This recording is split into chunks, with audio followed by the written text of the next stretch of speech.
if you talk to a lot of the old members of Dignitas, especially the League of Legends team, I think every single one of them disliked Dig. As an org, they were well known to be one of the worst orgs to play for in the league, and it's pretty like. And although the fans loved Dig, every single fan loved the players. They didn't love the organization.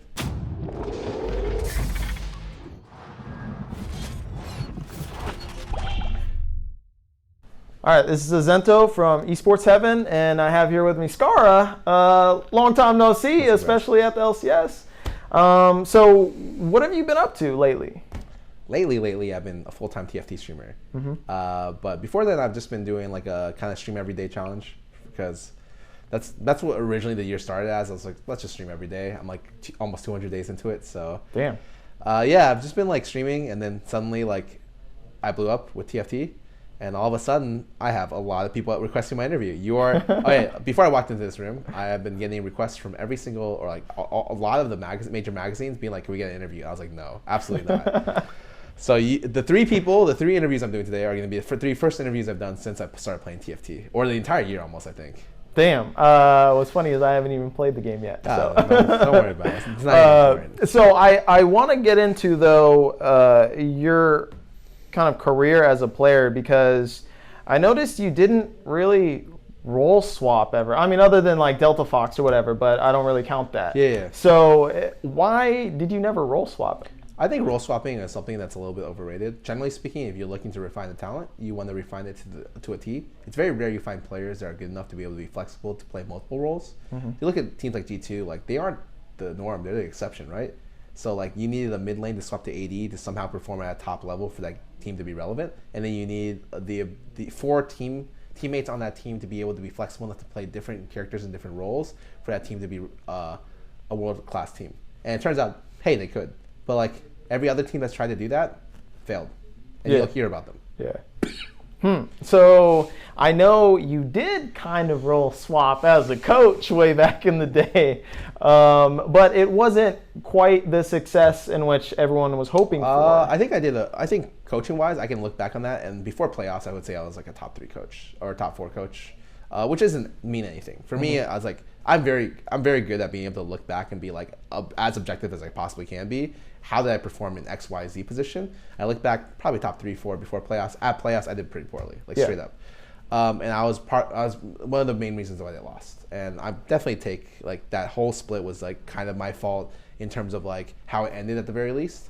But coaching was really undefined back then. And it was like, well, how do we create structure within coaching? How do we create implementation steps? All this kind of stuff. And I was at the forefront of like, how the fuck do I do this when I'm an ex-player? I have no practice in this. I just know what I want as a player, as opposed to like what to do as an actual coach. And so I made a lot of mistakes while I was doing it, but it was a good experience. I got into it originally because like I just got kicked off Dig, and I got an offer from CLG to coach, and I was just like, sure. I feel like it's an opportunity that won't come along again. Yeah. And I kind of second guessed whether I could play as a player because I got kicked, right? In hindsight, I don't know if I should have done it, but I don't really regret it. So I'm happy I ended up doing it. It wasn't for me. I quit coaching. I 100%. People think I say this because like the org was being nice or whatever. I 100% got offered to coach again, like the next split. Oh, damn. I say no. I was like, look, I don't think I did well enough to split to warrant it. And the biggest thing is, I personally don't. I never liked streaming when I was coaching because it felt like I always spent that time doing other stuff.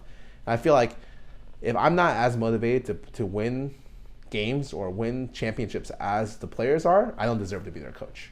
And so I didn't feel like I had similar passion as the players. And right then, that big red flag, I didn't get out. Yeah. So I did.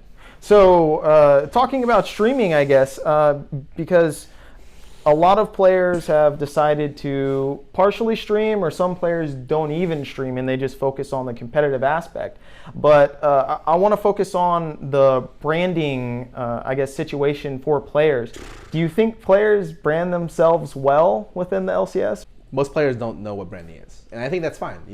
If you're a player, you just want to play, you want to compete. When you start thinking about other stuff like branding, you tend to defocus yourself from the competition. which sometimes is fine when you're looking for breaks in your play and you want to like recharge for your play. But a lot of times branding only becomes important when at the end of players' careers, where it's like, well, where do I go from now? Sometimes they'll coincide. Like I just like to talk a lot, so I ended up going to streaming and just ended up like I branded myself as the educational streamer / player.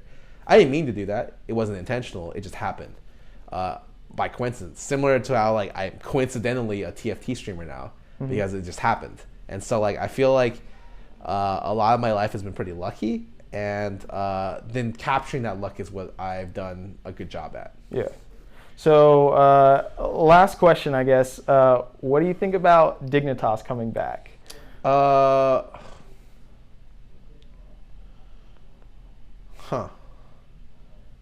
If you talk to a lot of the old members of Dignitas, especially the League of Legends team, I think every single one of them disliked Dig.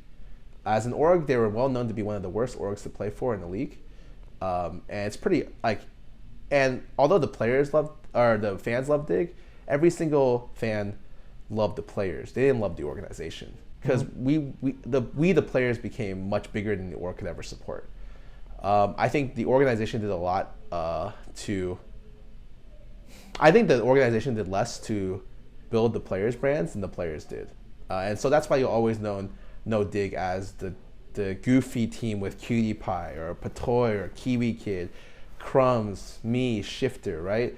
You know Dignitas as the organization that ended up blowing up streamers, or you know them as the team that raised Core JJ. But realistically speaking, like if you look at their history, like I always feel like for some reason it's been weird that like Dig has such a good reputation. And I feel like they get a good reputation because the people who were on the team have a good reputation. But the org itself, I feel like did not a great job when they were in the LCS. And then I see them coming back. And I said this on stream, so like I'm not afraid to be honest about this. I see them coming back and I'm just like, okay, so what have they done since they came back? You know, what actually have they done since they left the League of Legends team? They did a partnership with Buffalo Wild Wings to promote amateur League of Legends. Didn't super work out well from the outside looking in. Cool. They got a HOTS team. They did fairly well, and then HOTS died. Unfortunate. Bakery is now working at the org. I know because he talked to me about it. And I think aside from that, I don't really see what they've done. Like in fact, they try to rebrand. But most of the people I know dislike the rebrand, especially the new logo. It just doesn't seem very good. They tried to rebrand in a different kind of, I guess, theme. But it also felt like that it didn't work out very well. And so I feel like they have failed in a lot of different ways ever since they left the LCS. Somehow still found funding to come back into the LCS. And all of a sudden I'm supposed to be like, yeah, they're going to do great. Like I think Dig as an organization can be good. But especially with a lot of their old management has left now. Like they just fired Odie, or he just got kicked, whatever. Or and I don't necessarily know if that's a good or bad thing. Time will tell. But I don't know what is going to happen, right? And I think the default, like opinion of everyone should be skepticism, as opposed to being like, hell yeah, dude, they're back in, you know, because. Like, hey, people are slowly going to realize that like Dig being back in, the magic's not going to be there, because the reason why Dig was magical was because of the players. I truly believe players like, you know, Kiwi Kid, Cutie, like me, Crumbs, hard carried that org to at least some degree in the LCS space, in the League of Legends space. And a lot of the fond memories about that team are a lot of them attributed to the players, not so much the org. All right, well, this has been Azento from Esports Heaven and Scarra from Twitch, I guess. Now you may be wondering why I got you here. I'm about the fat stack show, so let's be clear. Subscribers were everything around me. Smash that shit like a fake and all old getting rowdy. Stylish discussion, no room for discussion. But for me, it's nothing. Better put this on your checklist. Rhymes be $2.95 a minute, cause boy, they leave you breathless. Woo!